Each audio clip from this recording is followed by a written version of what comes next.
Ahora quisiera hablar de la arquitectura de software como proceso dentro del proceso de desarrollo de software. Debido a que la arquitectura de software es un tipo de diseño, se tiende a pensar de que la arquitectura de software solamente se debe trabajar en la fase de diseño. Pero realmente el diseño de arquitectura es un proceso que es transversal a todo el ciclo de vida de desarrollo de software. Analicemos cómo es el involucramiento de la arquitectura y de los arquitectos dentro de cada una de las partes del desarrollo de software, empezando el modelamiento del ciclo de vida del software. El software en su ciclo de vida cumple las mismas fases que todo producto, es concebido o ideado, el software es analizado y diseñado, el software es construido y posteriormente se hace el lanzamiento del software, se utiliza, se le hace mantenimiento para al final llegar a un retiro del uso del software. Ese ciclo de vida del desarrollo de software está enmarcado dentro de los diferentes procesos de desarrollo, como las diferentes fases se definan. Empezamos por la fase de requerimientos, pero antes de esa fase de requerimientos se analiza el software desde la misma concepción. ¿Cuándo se concibe el software? ¿Cuándo sale la idea de hacer un nuevo software? Ese software se idea desde el momento en que llega la necesidad de un cliente a la parte comercial o a la parte que se encarga de establecer nuevos proyectos de desarrollo de software. Muchas veces en las organizaciones se puede cometer errores como que el equipo comercial se va a hacer ventas o se va a hacer negocios sin tener un conocimiento técnico, o se empiezan a idear nuevos productos sin tener un análisis previo técnico de las cosas. Eso nos puede llevar a que se hagan promesas de cosas que son imposibles o que son realmente difíciles de lograr desde el punto de vista técnico. Entonces el involucramiento de la arquitectura de software, el involucramiento del rol del arquitecto de software dentro del ciclo de vida de desarrollo empieza desde la misma concepción del producto. ¿De qué manera? El arquitecto y el proceso de arquitectura deben obtener las diferentes necesidades en la ideación. ¿Para qué? Para poder hacer una visualización de lo que es el producto que se va a querer lograr y tratar de identificar cuáles son los riesgos que pueden materializarse en problemas al momento de implementar el producto de software y que puede llevar a una pobre calidad del mismo producto. Entonces, en esa primera fase de ideación, la recomendación es que cada vez que el equipo de ventas o que cada vez que ese equipo de ideación vaya a empezar a hacer un nuevo producto o vaya a empezar a hacer un nuevo negocio, debe irse con el acompañamiento de un miembro del equipo de arquitectura o un experto técnico. En esas organizaciones donde no hay equipos comerciales, sino que son organizaciones que hacen productos para ellos mismos, se traduce en que el arquitecto debe estar involucrado desde la misma visión del producto. Esto con el fin de tener una visión de arquitectura del producto y se haga un análisis inicial de esa arquitectura y se puedan identificar riesgos para empezar a mitigar a partir de las decisiones técnicas, y a partir de implementaciones de arquitectura se mitiguen elementos para que no se conviertan en problemas. Una vez ya tenemos determinada la factibilidad del producto software, se han identificado riesgos, se han mitigado dentro del proceso de desarrollo de software, se pasa a la fase de requisitos, que es la que comúnmente conocemos.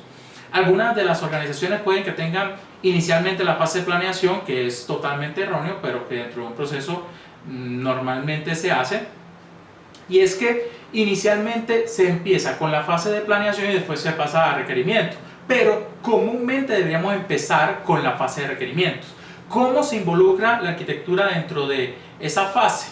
Yo creo que en la parte de requerimientos donde se produce el mayor involucramiento, el involucramiento más fuerte de los arquitectos, y los diferentes líderes técnicos también deben estar muy atentos, porque es donde se hace la mayor parte de identificación de riesgos.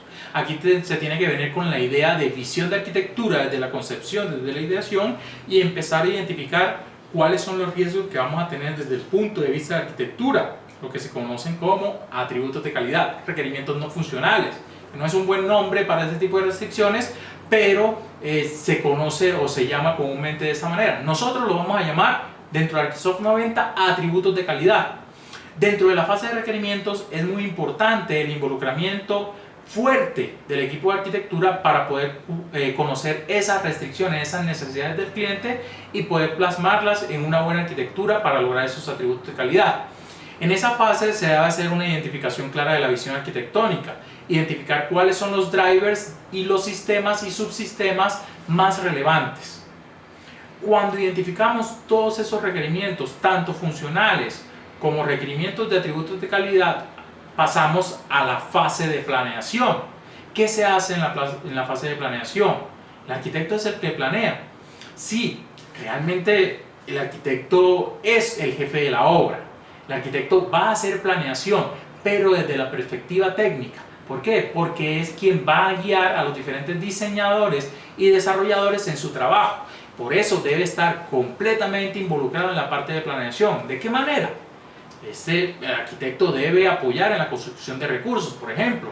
Debe definir cuáles son los perfiles necesarios que se requieren para realizar el trabajo, para crear el software. Debe definir tecnologías. Con esto también debe conocer cuáles son las restricciones alrededor de esas tecnologías. Debe apoyar la consecución de licencias, mitigar riesgos, identificar riesgos que tienen que ver con la planeación y posiblemente riesgos que tengan o que se den en la parte de la implementación del producto de software. Cuando miramos la planeación como una definición de recursos, de una definición de tiempos para poder llevar a cabo el trabajo, el arquitecto de software y la arquitectura juega un papel muy importante para definir cuál es la dificultad que tienen cada uno de los requerimientos de un producto que se va a realizar. Por eso es que el arquitecto se involucra mucho en el tema de estimación. Si nosotros miramos los modelos iterativos e incrementales, como por ejemplo Agile Unified Process o como el mismo Rational Unified Process, todos los procesos basados en procesos unificados, en esto se dice que en las primeras iteraciones se deben atacar los elementos más riesgosos para el proyecto y para el producto, para atacar problemas de manera temprana. Entonces, el arquitecto aquí juega un papel importante porque es el que da la idea de cuáles son esos riesgos tecnológicos, cuáles son esas dificultades tecnológicas que van a tenerse a lo largo del producto para poder identificar cuáles deben atacarse en las primeras iteraciones o cuáles son las funcionalidades o características que se deben tener en las primeras iteraciones con el fin de no dejar que esos riesgos se hagan en iteraciones finales y que se conviertan en bolas de nieve y en problemas que después se van a tener para poder lograr incorporar funcionalidades críticas que eventualmente nos van a hacer cambiar la arquitectura. Entonces es muy relevante que un arquitecto se involucre en la parte de planeación. De hecho, si nosotros miramos el producto de software desde el punto de vista de gestión, vamos a tener tres grandes expertos que deben involucrarse para poder tener un buen éxito, una buena calidad del producto. O sea, deben estar hablando constantemente de estos expertos. El experto de negocio, que es el analista de negocio, un experto en la planeación, que es por lo general el gerente de proyecto o alguien que se encargue de la planeación, y un experto en tecnología, que por lo general es la persona encargada de la parte de arquitectura. Esa relación fuerte en esta tríada de expertos es lo que va a permitir que ese proyecto tenga éxito, porque cada uno de esos expertos desde su área debe apoyar las decisiones de los otros expertos, pero también debe ser lo suficientemente asertivo como para poder identificar los recursos críticos y los elementos que no deben ir en las iteraciones. Eso es lo que apoya al arquitecto de software. Debe apoyar al experto en negocio para determinar cuáles son las perspectivas de las diferentes características de la línea de negocio que pueden ser entregados en los diferentes releases. Entonces es muy importante tener esa tríada de expertos. Después de hacer esa planeación concienzuda, identificando riesgos tecnológicos, incorporándolos dentro de un cronograma, nos pasamos a la fase de diseño, donde es el núcleo del trabajo arquitectónico. Aquí es donde tomamos las decisiones de arquitectura, donde desarrollamos el documento, los diferentes artefactos que van a generarse desde la arquitectura de software como proceso. Los prototipos, las maquetas, las simulaciones necesarias que van a permitir entregarle a los diseñadores y a los desarrolladores una fuente de trabajo para que ellos continúen haciendo su trabajo, las guías necesarias para poder llegar a la implementación.